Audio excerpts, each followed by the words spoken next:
the ancient vampire, hidden inside a coffin that slowly spread disease, fear, and death wherever it went.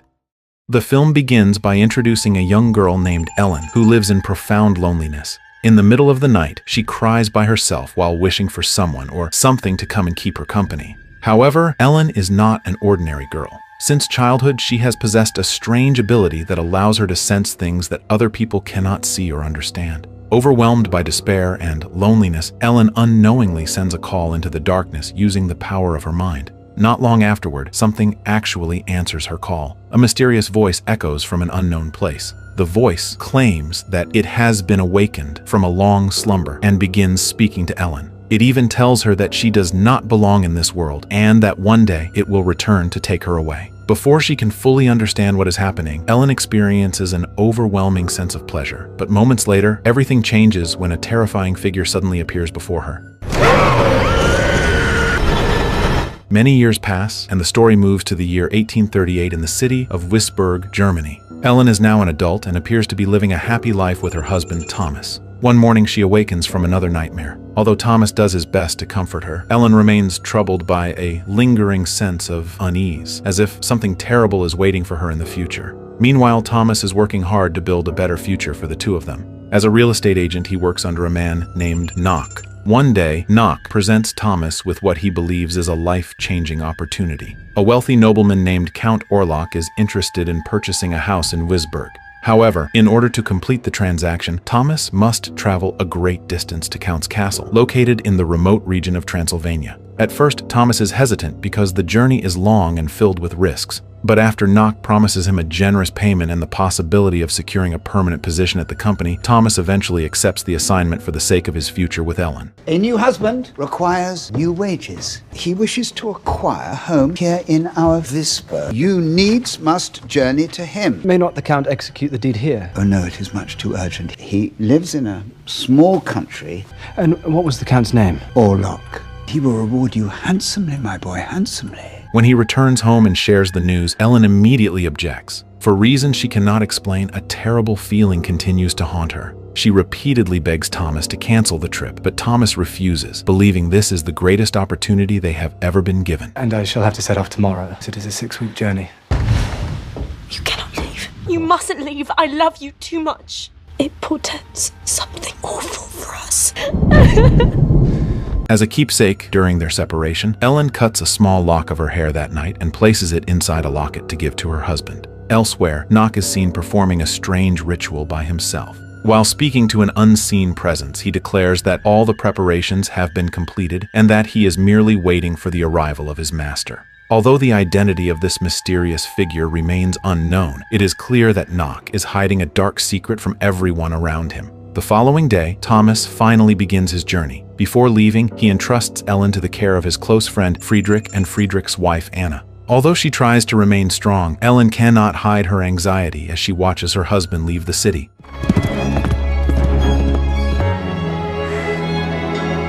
After a long journey, Thomas eventually arrives at a small village in Transylvania. From the moment he sets foot there, he notices that the villagers seem frightened and reluctant to speak with him. Their expressions change immediately when Thomas mentions Count Orlok and explains the purpose of his visit. Since it is already late, Thomas only intends to spend the night there before continuing his journey the next morning. However, the innkeeper becomes visibly terrified when he learns that Thomas plans to visit Count's castle. The man repeatedly warns him to abandon the trip, insisting that the castle is not a place anyone should ever visit. At first, the innkeeper even refuses to rent him a room. Nevertheless, Thomas remains determined to continue his mission. After offering to pay twice the normal price, he finally convinces the innkeeper to let him stay for the night. Într-un vis rău, nu există locuri numere acolo.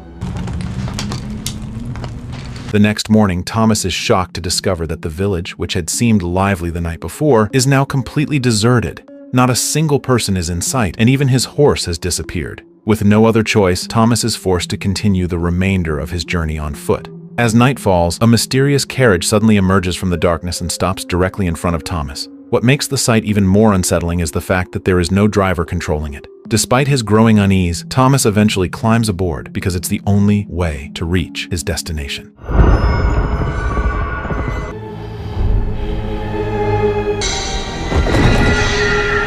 Not long afterward, the carriage comes to a stop in front of the towering castle Count. Carefully stepping down, Thomas enters the ancient structure. However, only moments after crossing the threshold, the massive door behind him suddenly slams shut on its own. Standing before him is a nobleman named Count Orlok. Clearly displeased, Count immediately scolds Thomas for arriving late. Feeling embarrassed, Thomas quickly apologizes and follows the nobleman into a grand hall prepared for dinner. Count wastes no time getting down to business and insists that Thomas complete the property documents that very night. However, because the room is so dimly lit, Thomas struggles to see clearly and suggests finishing everything the following morning instead. Unfortunately, Count rejects the idea and firmly orders Thomas to do as he is told. As their conversation continues, Thomas begins noticing several strange things about him. Even when Count pours him a drink, Thomas cannot take his eyes off the nobleman's unnaturally long and unsettling fingers. During dinner, Thomas accidentally cuts his finger with a knife, causing it to bleed. Strangely, Count asks him to sit by the fireplace, claiming that he can help ease the pain. However, after sitting down, Thomas begins sweating heavily, and it is at that moment that he realizes something is terribly wrong with the man before him. Drink, eat, take it. The following morning, Thomas awakens on the castle floor in a state of confusion. He can barely remember anything that happened after dinner. While searching the castle for someone, he discovers a strange wound on his chest that resembles a bite mark. The discovery leaves him increasingly alarmed as he realizes something must have happened while he was unconscious. Through a flashback, the truth about the previous night is finally revealed. After the property contract is signed, Count presents Thomas with another document written in an ancient language that he cannot understand. Weak and disoriented, Thomas is forced to sign it without knowing its contents.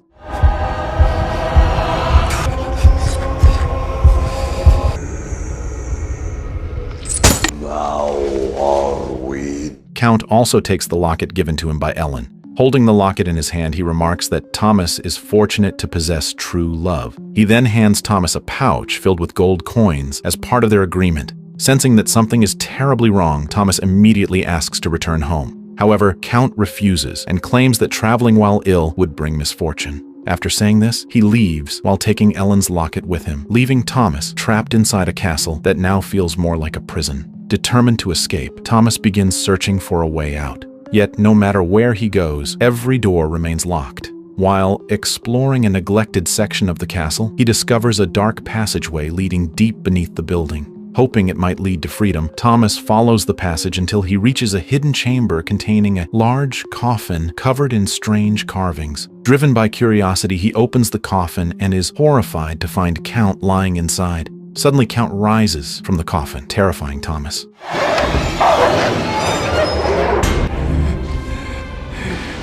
At the same time, Count is seen using Ellen's locket to establish a connection with her despite the great distance separating them. Through this connection, he tells Ellen that Thomas will soon be taken away from her. It is here that a major secret is finally revealed. The mysterious entity that answered Ellen's call when she was young was none other than Count himself. At the same time, Thomas finally understands the horrifying truth. The man he has been dealing with is not an ordinary nobleman, but a vampire. The bite mark on his chest serves as proof that Count fed on his blood during the previous night.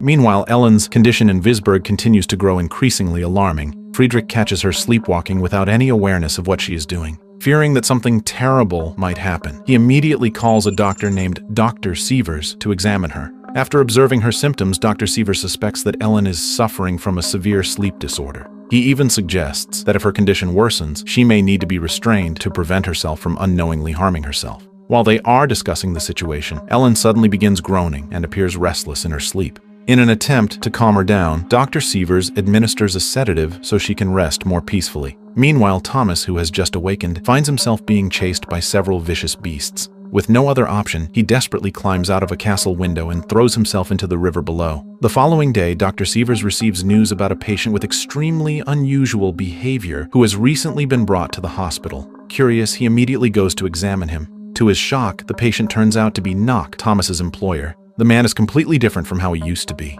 He appears insane and is surrounded by animal carcasses. Throughout his disturbing behavior, Nock repeatedly claims that his master will soon arrive. When Dr. Sievers attempts to speak with him, Nock suddenly devours a bird in front of everyone. When questioned about the identity of this master, Knock refuses to give a clear answer. Instead, he becomes aggressive and attacks the doctor. He's coming. Who is? You're violent! That same night, Ellen's condition worsens once again. Her body suddenly convulses and she repeatedly mutters that the figure is coming. Marty, help me. This causes Dr. Sievers to suspect that Ellen's strange condition may somehow be connected to Knock's bizarre behavior. Realizing that the case is beyond his expertise, he advises Friedrich to seek help from a far more experienced specialist, his former mentor, Dr. Albin. Meanwhile, Thomas is discovered unconscious on the riverbank by a group of nuns. They bring him to a church and tend to his injuries. After regaining consciousness, the nuns warn Thomas that he has encountered an extremely dangerous evil force. They even urge him to remain at the church, believing that the holy place can protect him from whatever is pursuing him. I promised I'd join the firm. I came here to sell the Count a house. I must leave. I promised Ellen. Remain here. You are lost. In his shadow, a black enchanter he was in life. His evil cannot enter this house of God. However, Thomas is far too worried about Ellen. Convinced that something terrible is happening to his wife, he decides to return home immediately, despite not having fully recovered. Not long afterward, Friedrich and Dr. Sievers arrive at Dr. Albin's home to ask for his assistance. The moment he sees his former student, Albin warmly welcomes them. Yet before they can explain why they have come, Albin somehow guesses that they are dealing with a young woman who is experiencing strange events that cannot be explained medically. His accurate prediction leaves both Friedrich and Dr. Sievers stunned, as though he already knows exactly what they are facing. At the same time, Thomas manages to obtain a horse and immediately begins his journey back to Weisburg. Unbeknownst to him, however, a far greater threat is also making its way toward the city. Count is now traveling hidden inside a coffin, being transported aboard a merchant ship. At first, the voyage appears normal, but before long, a series of horrifying events begins to unfold. The crew members start falling ill one by one. Many of them suffer from terrible symptoms before dying without any apparent cause. The situation grows even worse when large numbers of rats begin appearing throughout the ship. Seeing this, the captain starts to suspect that they may be carrying a deadly plague. Meanwhile, after arriving in Wisburg, Dr. Albin immediately meets with Ellen to uncover what is truly happening to her. During their conversation, Ellen reveals that she has possessed unusual abilities since childhood. She often senses or knows things before they happen. Ellen also confesses that when she was younger, she felt intensely lonely and desperately wished for someone to keep her company. It was during that time that a mysterious entity entered her life. Since that encounter, she has been haunted by nightmares that have become increasingly terrifying over the years. While recounting her past, Ellen suddenly loses consciousness. Dr. Albin quickly examines her and attempts several tests to observe her reactions. What convinces him that something is deeply wrong is when he injects her with a large needle, yet Ellen shows absolutely no response to the pain. Moments later, her body is once again seized by violent convulsions. He's coming. Who is coming to you, my child? Help me!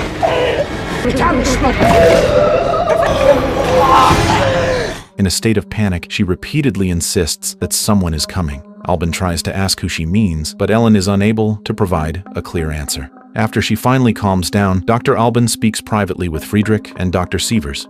According to him, what Ellen is experiencing is not an ordinary illness that can be explained by science. He believes that an evil force is influencing her and that something extremely dangerous is drawing closer to them. Although Friedrich and Dr. Sievers struggle to accept his explanation, Albin remains convinced that the threat they face is far greater than a simple mental disorder or recurring nightmare. Meanwhile, conditions aboard the ship continue to spiral out of control. The crew members are forced to throw their dead companions into the sea as the number of victims steadily rises. No one understands what is truly happening, but they all know that something horrifying is hiding aboard the vessel. Curious about the source of the endless rats, one crewman finally gathers the courage to inspect the mysterious coffin stored in the cargo hold. However, the moment he opens it, Count suddenly emerges from the darkness. Within seconds, the crewman is attacked and killed before he can defend himself, while the terror brought by Count continues its relentless journey toward Wisburg. Not long afterward, chaos begins to unfold at the hospital where Knock is being held. Cunningly, he pretends to be weak and helpless in order to lower the guards' suspicions. The moment one of them approaches, Knock seizes the opportunity to attack and escape. After breaking free, he runs through the city streets laughing with excitement while repeatedly announcing that his master has finally arrived. At nearly the same moment, Ellen, who is at home, suddenly senses the presence of someone she knows all too well drawing near. She immediately rushes outside and is shocked to find Thomas lying on the ground, exhausted after his long journey. Struggling to speak, Thomas warns her that Count has taken the locket he always carried with him. Not long afterward, the entire city of Visburg is shaken by news of a shipwreck at the harbor. However, the vessel that was supposed to be carrying nothing more than cargo has also brought thousands of rats, which quickly begin spreading throughout the city. Within a short time, their numbers multiply, causing panic among the townspeople.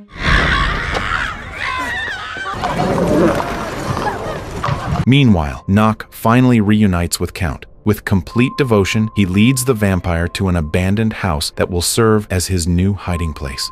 During their meeting, Nock informs Count that Thomas is still alive. He even offers to eliminate Thomas if his presence threatens their plans.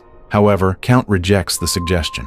According to him, Thomas still has a role to play. Nock then proposes another solution, claiming that he can bring Ellen to Count by force. Once again, Count refuses. He explains that Ellen must come to him of her own free will. No one is allowed to force her because the decision must be made willingly. That night, Thomas sleeps restlessly and is repeatedly tormented by nightmares. At one point, he unconsciously pushes Ellen in his sleep. Saddened and confused by how drastically her husband has changed, Ellen decides to spend the night at Anna's house so that Thomas can rest peacefully. Elsewhere, Friedrich, Dr. Sievers, and Dr. Alban gather to discuss the worsening situation in the city. The rats filling the streets have begun spreading disease, while the number of victims continues to rise each day. Friedrich still tries to find a rational explanation for everything that is happening. However, Dr. Alban sees things differently. According to him, not everything can be explained through science. Sometimes people must accept that certain things exist beyond human understanding. It is then that Alban reveals his suspicion that the plague spreading throughout the city is not the only threat they face. Something far more dangerous arrived with that ship. Alban explains that the creature is known as Nosferatu, an ancient vampire that survives by feeding on human blood and leaves death wherever it goes. The explanation sounds impossible to Friedrich, but with every new tragedy that unfolds, the theory becomes increasingly difficult to dismiss. Meanwhile, in the middle of the night, Ellen suddenly awakens from her sleep. The moment she opens her eyes, she finds Count standing before her. The vampire's appearance fills her with fear. Calmly, Count reminds her of the past she has spent years trying to forget. He tells her that everything began because of her, because many years ago, she was the one who called him out of the darkness. Now that he has found his way back to her, he has come to claim the bond that was formed between them. Count also reveals that Thomas signed a contract that unknowingly tied him to the vampire in exchange for the rewards he had been promised. Ellen refuses to believe him, but Count insists that everything he says is true. Even so, he makes it clear that he will not force her. The decision belongs entirely to Ellen. She is free to either accept him or reject him. Before disappearing, Count gives her 3 days to make her choice. I was but an innocent child. You cannot love. I will leave you 3 nights. However, he also warns that if she refuses, Thomas and the people of Visburg will suffer the consequences. Moments later, Ellen suddenly jolts awake. At first, she believes it was all just a nightmare, but when she looks beside her, she sees Anna lying weakly on the floor while several rats wander nearby. The following day, conditions in the city continue to deteriorate. Hospitals are overwhelmed with sick and desperate people seeking help. The doctors struggle to keep up as more patients arrive every hour. At the same time, Anna's condition grows increasingly concerning. When Friedrich visits her, she confesses that she feels something strange happening inside her body. She says it feels as though she is slowly becoming someone else and no longer recognizes herself. Her words leave Friedrich even more worried, as it appears that the plague spreading throughout Visburg is beginning to affect the people closest to him one by one. Amid the growing chaos, Ellen tries to warn Friedrich that the horrifying events devastating their city are not merely a coincidence. She's convinced that a great danger is approaching and that it will claim even more lives if they do not act quickly. However, Friedrich, exhausted both physically and emotionally, finally loses his patience. In his eyes, Ellen has become the source of all the misfortunes that have plagued his family. Consumed by anger and despair, he orders both Ellen and Thomas to leave his house and never return. Although Ellen desperately pleads with him, explaining that Thomas is still weak and that they have nowhere else to go, Friedrich refuses to listen. In the end, Ellen has no choice but to take her husband back to their own home. You must hear me. There is something. An infernal creature. What of Anna? Did you not see her? You and Thomas, both of you, to return home. Please. Frau Hatter, please!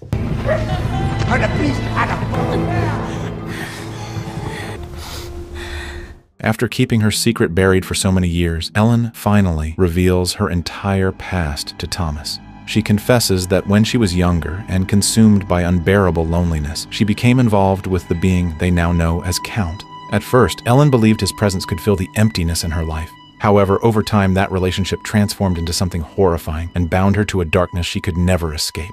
The confession deeply shocks Thomas. It is difficult for him to accept that everything happening around them can be traced back to his wife's past. Even so, despite his disappointment and heartbreak, Thomas chooses to remain by Ellen's side because his love for her is greater than the pain he feels. Not long after their conversation, Ellen begins suffering another violent seizure.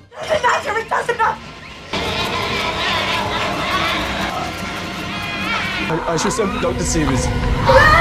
In a half-conscious state, she says something that deeply wounds Thomas, claiming that he could never satisfy her the way Count did. Yet Thomas realizes that his wife is not truly speaking as herself. He sees a woman struggling against the influence of a dark force that has haunted her for years. For that reason, instead of turning away from her, Thomas reassures Ellen that no matter what happens, he will never abandon her. He promises that he will remain by her side until all of these nightmares finally come to an end. You could never please me as he could.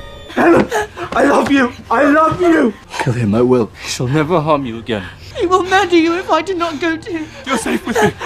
It's me. It's me. Elsewhere, Dr. Alban continues searching through ancient records and forgotten research in an effort to find a way to stop the terror brought by Count. After countless hours of study, he finally uncovers a crucial piece of information. Nosferatu, or a vampire, cannot be destroyed through ordinary means. The creature can only be defeated if a woman who shares a bond with it willingly lures it into staying by her side until sunrise. Once the first rays of sunlight touch Nosferatu's body, the creature will lose its power and be destroyed forever. However, this method comes at a terrible cost, as the person carrying it out will most likely have to sacrifice her own life. Dr. Alban immediately realizes that, of everyone involved, only Ellen is capable of doing such a thing. In other words, the fate of the entire city now rests in her hands. That same night, another tragedy strikes. Anna awakens after hearing screams coming from her children's room. Since Friedrich remains asleep and unaware of what is happening, Anna rushes to check on them alone. However, when she enters the room, she discovers that Count has already attacked her children. Despite knowing she stands no chance against such a creature, Anna desperately tries to protect them. The following day, a deep sense of mourning spreads throughout Visburg. Anna and her two daughters become the latest victims of the vampire's reign of terror.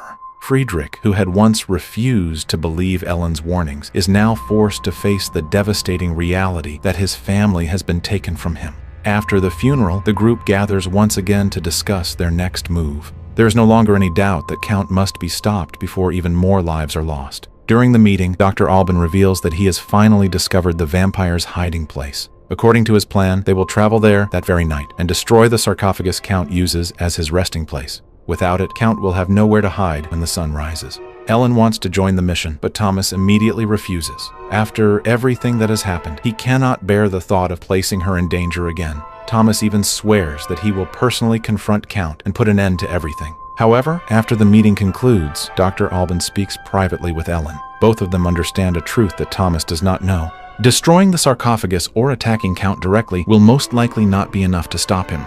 The only way to truly defeat Nosferatu is to carry out the sacrifice described in the ancient records. Ellen understands exactly what that means and accepts the possibility that she may have to give up her own life to save the people she loves. Knowing that Thomas would never allow such a plan, Dr. Alban decides to keep it a secret. He intends to keep Thomas occupied on the chosen night while Ellen carries out the task that only she can accomplish. Only you have the faculty to redeem us. I will keep your husband at bay tonight. Go now, go home. Ellen, let us make haste. That afternoon, Thomas goes looking for Friedrich. However, when he arrives at Friedrich's house, he is nowhere to be found. Unbeknownst to him, Friedrich is at his family's gravesite. Losing his wife and two daughters in such a short period of time has completely shattered his life. Not long afterward, Thomas, Dr. Sievers, and Dr. Alban eventually arrive at the cemetery as well. But upon reaching the site, they discover that Friedrich has died beside his wife's coffin. The loss of his family has left him with no reason to keep living. Seeing his friend meet such a tragic fate fills Thomas with sorrow. Even so, they have little time to mourn because Count is still at large, continuing to spread death throughout Visburg. After taking care of Friedrich and Anna's remains, they immediately continue with their plan to stop the vampire before more lives are lost. There is a chapel beyond the courtyard. Meanwhile, the third night finally arrives. It is the night Count has been waiting for and also the deadline he gave Ellen to make her choice. At the same time, having accepted her fate, Ellen stands beside her bedroom window and calls for Count to come to her. Elsewhere, Thomas, Dr. Sievers, and Dr. Albin finally arrive at the abandoned house that Count has been using as his hiding place. They make their way through dark rooms filled with rats before eventually finding the vampire's sarcophagus. Without wasting any time, they immediately open it. Believing that Count is inside, Thomas instantly attacks the figure lying within. However, moments later, they realize that the person inside the sarcophagus is not Count at all, but Knock, the devoted servant who has faithfully served the vampire all this time. The discovery leaves Thomas shocked and panicked because he immediately realizes that Count is somewhere else. It is then that Dr. Albin finally reveals the truth he has been hiding. He explains that destroying the sarcophagus will not be enough to kill Count. The only way to end everything is through the sacrifice they discussed earlier. Upon hearing this, Thomas finally understands why Albin brought him there in the first place. Ellen has been deliberately left alone to face Count so that she can carry out the plan they have prepared. Thomas is immediately consumed by anger as he realizes that his wife is risking her life. However, Albin insists that there is no other way. If they want to save Weisberg, the sacrifice must happen. Albin begins setting Count's hiding place on fire so that the vampire will no longer have any refuge, while Thomas and Dr. Sievers rush back in the hope that they can still save Ellen. Meanwhile, Ellen waits for Count's arrival in her room, dressed in the wedding gown she has prepared. Not long afterward, Count finally appears.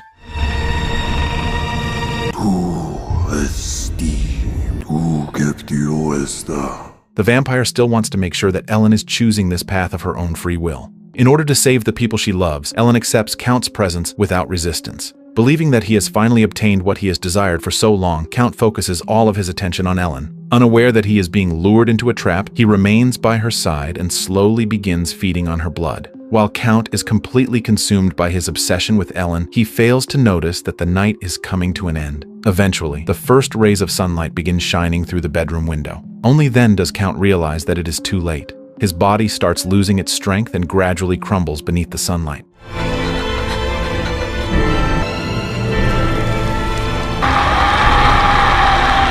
After spreading death and suffering for so long, Count finally meets his end. Not long afterward, Thomas arrives in the room. Having lost too much blood, Ellen is already in critical condition. She takes her final breath after successfully saving the city of Weisberg from the terror of Nosferatu forever. Thanks to her courage, the curse hanging over the city has finally come to an end, and the plague that brought death to Weisberg no longer threatens its people. Although the city has been saved and the nightmare is finally over, Thomas is left heartbroken after losing the woman he loves, and with that, the story comes to an end.